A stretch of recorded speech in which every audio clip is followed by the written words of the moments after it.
le vice-président de la région Auvergne-Rhône-Alpes, délégué à l'environnement, au développement durable, à l'énergie et aux parcs naturels régionaux, également maire de Chamonix-Mont-Blanc.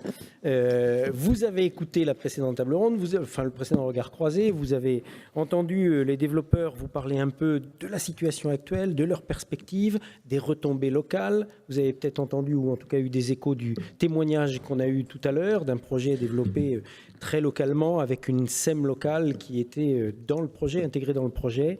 Alors, en tant que vice-président de la région, réaction à ce que vous avez entendu, perspective, comment vous accueillez le photovoltaïque, qu'est-ce que vous lui réservez comme place? Merci, bonjour à toutes et à tous, merci pour votre invitation. Plaisir à saluer le président aussi, on s'est aperçu tout à l'heure dans un autre cadre, et puis l'ensemble des acteurs de la filière. Ce que je vais vous dire, en fait, peut-être correspond à ce qui se passe dans d'autres régions françaises, mais où en sommes-nous? D'abord globalement, peut-être sur le développement des énergies renouvelables, et puis ensuite un point sur les aspects liés au photovoltaïque.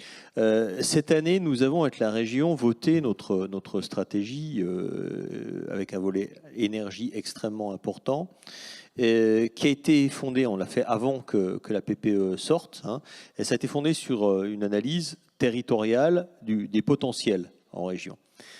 La situation en région Auvergne-Rhône-Alpes est la suivante. On a 15% à peu près de production d'ENR sur l'ensemble de la production énergétique globale. Non, pardon, 19% par rapport à 15% au niveau national. Le différentiel, les 4% de différence sont liés au fait qu'on a un potentiel et une utilisation de l'hydroélectricité qui est importante. Et puis on a fait une identification avec notre agence régionale, Aura2E, Auvergne-Rhône-Alpes Énergie Environnement, l'identification des potentiels sur chaque filière pour développer le mix énergétique qui soit le plus rapidement accessible, avec un objectif qui est à 36%, donc légèrement supérieur à ce qui est proposé au niveau national, à l'horizon 2030. Et donc l'identification des filières qui recèlent le plus de potentiel de développement. Évidemment, j'ai dit tout à l'heure, l'hydroélectricité est déjà très développée. C'est pas cette filière sur laquelle, par exemple, on va avoir le plus de potentiel. On va continuer, évidemment, et on est très heureux de ce qui se fait en matière d'hydro. Il y a quelques projets marginaux qui vont être développés, mais c'est pas là qu'on a le plus gros potentiel. Les très gros potentiels qu'on a en région Auvergne-Rhône-Alpes sont situés dans le domaine de la méta, du bois énergie et du solaire. Bon, alors, bois énergie et méta, on a des plans qui vont vite, et on travaille en collaboration, par exemple, sur la méta avec l'ADEME, sur un plan de développement qui se base là aussi, qui consolide en fait tout ce qu'on a en données. On est en train de finir notre schéma régional biomasse et l'ensemble des éléments de planification qui nous permettent de conforter pour chaque type et pour chaque filière les potentiels. Donc ça devrait nous permettre d'accéder à ce niveau de 36% qui me semble être à la fois ambitieux, mais quand même assez raisonnable. Et franchement, je pense qu'on peut l'atteindre. Je ne vais pas détailler les potentiels par énergie, mais simplement pour venir au photovoltaïque. Sur le photovoltaïque, là aussi, on aurait pu dire, tiens, est-ce qu'on fait le scénario PPE 10%, donc on s'adapte avec Auvergne-Rhône-Alpes là-dessus. Je le rappelle, la donnée, c'est on a beaucoup de petites unités en Auvergne-Rhône-Alpes. On est à la fois les premiers en nombre d'unités, et on est seulement la quatrième région française en termes de production. Bon, on a retenu un scénario qui est plus ambitieux, scénario qui est proposé par l'agence régionale. On est actuellement à un peu moins de 800 MW de production. Le scénario 10% PPE est un peu plus de 3000. Et nous, la proposition, c'est d'être à peu près à 5000. Donc, c'est un scénario qui est ambitieux et optimiste sur cette filière. Alors moi, j'ai entendu beaucoup des commentaires qui ont été faits sur force, faiblesse, opportunité et frein. Évidemment, on va vraiment devoir travailler avec vous pour atteindre cet objectif.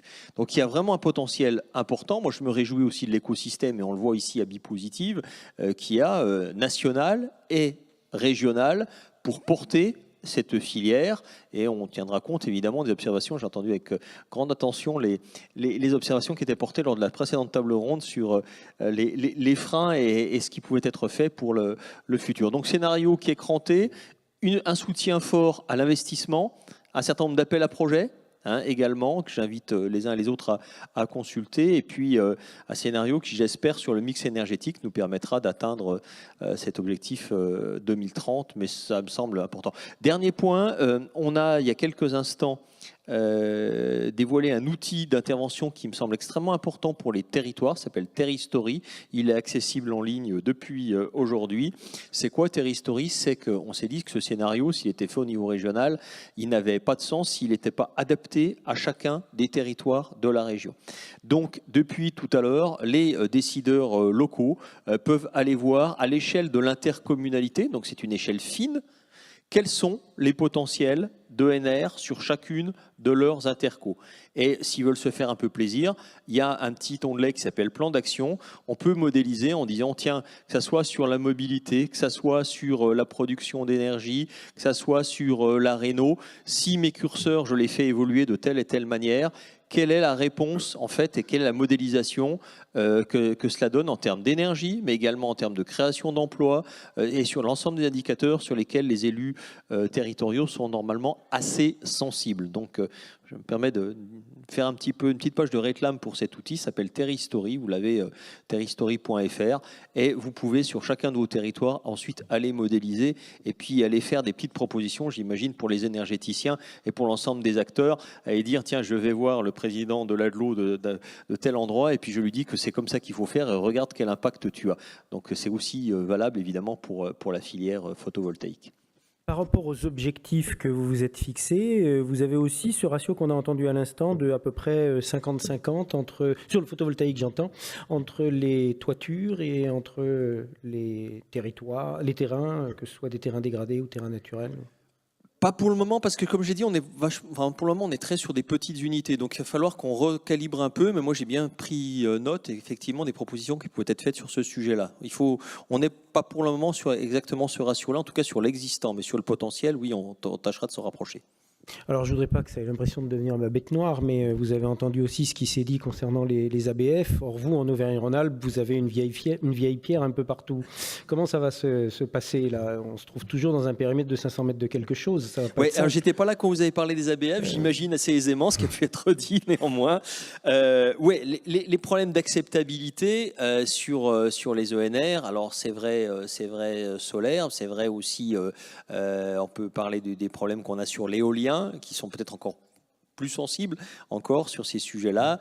C'est un sujet général sur le traitement de l'énergie, que ce soit sur la production d'ENR ou bien sur les aspects de réno. Il y a quelques minutes, il y avait une table ronde qui était assez passionnante du côté des Finergies où ils traitaient de la problématique comment rénover le bâti ancien et notamment le bâti patrimonial. Et c'est sûr que là, on a énormément de pédagogie à faire. On ne pourra pas tout obtenir, on ne pourra pas toujours faire beau, décarboner, etc.